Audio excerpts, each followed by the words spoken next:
বন্ধুরা, আজকে আমি আপনাদের বানিয়ে দেখাবো ছোলার ডাল। তো ছোলার ডালটা আমি বানাবো এখানে ছোলার ডাল রেখেছি 250 গ্রাম। এটা আমি 3-4 ঘন্টা ভিজিয়ে রেখেছিলাম। ভিজিয়ে ভালো করে ধুয়ে এই বাটির মধ্যে রেখে নিয়েছি। লাগবে তার সাথে 1 চামচ জিরের গুঁড়ো, আন্দাজ মতো নুন, 1 চামচ হলুদ গুঁড়ো, 1 চামচ আদা বাটা, এখানে একটা টমেটো কুচি করে রেখেছি।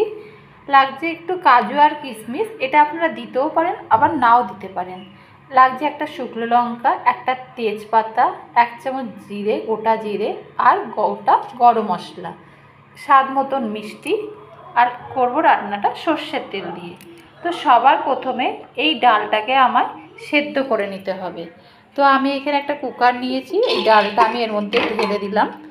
ঢেলে দিয়ে এর মধ্যে আমি আন্দাজ মতন একটু জল দিয়ে দেব। আন্দাজ মতন জলটা দিতে হবে। জলটা আন্দাজ মতন দিচ্ছি।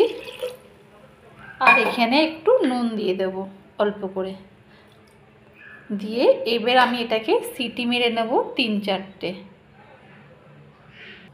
দেখুন ডালটা কিন্তু আমার ভালোভাবে সেদ্ধ হয়ে গেছে। এইবার আমি এইদিকে একটা কড়াই বসিয়ে দিয়েছি। এতে আমি সর্ষের তেল আন্দাজ মতন দিয়ে দেব গরম হলেই। কড়াইটা আমার গরম হয়ে গেছে। এবার আমি এখানে সর্ষের তেলটা দিয়ে দিচ্ছি আন্দাজ মতন। সর্ষের তেলটা গরম হওয়ার পরে আমি এর মধ্যে ফোড়নগুলো দিয়ে দেবো। গোটা জিরে, তেজপাতা, শুকনো লঙ্কা, গোটা গরম মশলা। তেলটা গরম হয়ে গেছে। এবার একে একে সব ফোড়নগুলো দিয়ে দিচ্ছি। একটু শুকনো লঙ্কাটাকে আমি একটু ভেজে ভেজে নিচ্ছি। এইবার আমি এর মধ্যে ছোট চামচে 1 চামচ গোটা জিরে আর গরম মশলাটাও দিয়ে দিলাম। তার সাথে তেজপাতাটাও দিয়ে দিচ্ছি। দিয়ে আমি একটু এটাকে নেড়ে নেব। এইবার আমি এখানে যে আদা বাটাটা আর টমেটোটা এর মধ্যে দিয়ে দিচ্ছি। দিয়ে আমি ভালো করে কষিয়ে নেব।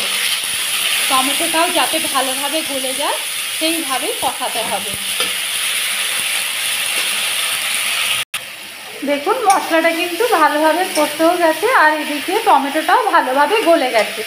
এইবার আমি এখানে দিয়ে দেবো আন্দাজ মতো নুন, 1 চামচ জিরের গুঁড়ো আর 1 চামচ হলুদ গুঁড়ো। এবার এইটাকে একটু ভালো করে আমি একটু কষাবো। বেশিক্ষণ লাগবে না এটা কষাতে। আর এখনই আমি দিয়ে দেবো যে কাজু কিশমিশটা রেখেছিলাম, ধুয়ে রেখেছি। এবার কাজু কিশমিশটাও আমি এর মধ্যে দিয়ে দিচ্ছি। দিয়ে আমি এটাকে এইভাবে একটুখানি নেড়ে নিচ্ছি। নেড়ে আমি এর মধ্যে দিয়ে দেবো এই ডালটা যে সেদ্ধ করে রেখেছিলাম, সেদ্ধ ডালটাও আমি এর মধ্যে দিয়ে দিচ্ছি। সেদ্ধ ডালটাও আমি দিয়ে দিলাম। এবার ডালটা দিয়ে একটু ফুটবে, তারপরে আমি একটু আন্দাজ মতো মিষ্টিটা দিয়ে নামিয়ে নেব। দেখুন ডালটা কিন্তু ফুটে গেছে। এইবার আমি এখানে আন্দাজ মতন মিষ্টি দিয়ে দিচ্ছি। একটু এই ডালটাতে একটু মিষ্টি লাগে, তারপরে রুটি পরোটা দিয়ে খেতে লাগে, তো সেই জন্য ভাত দিয়ে অতটা ভালো লাগে না। যদি আপনারা চান ওপর দিয়ে গুঁড়ো গরম মশলাও দিতে পারেন। যেহেতু আমি আগে দিয়েছি গোটা বলে, সেই জন্য আমি আর ওপর দিয়ে দিচ্ছি না।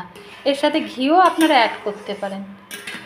দেখুন আমার কিন্তু পুরোপুরি ডালটা কিন্তু রেডি হয়ে গেছে। এবার আমি এটাকে নামিয়ে ফেলবো। দেখুন তাহলে আমার কিন্তু ছোলার ডাল কিন্তু একদম রেডি। রুটি হোক পরোটা দিয়ে কিন্তু খুব ভালো লাগে ডালটা। যদি আমার এই রেসিপিটা আপনাদের পছন্দ হয়ে থাকে তাহলে অবশ্যই লাইক আর সাবস্ক্রাইব করতে কিন্তু ভুলবেন না। তাহলে আজকে এই পর্যন্তই।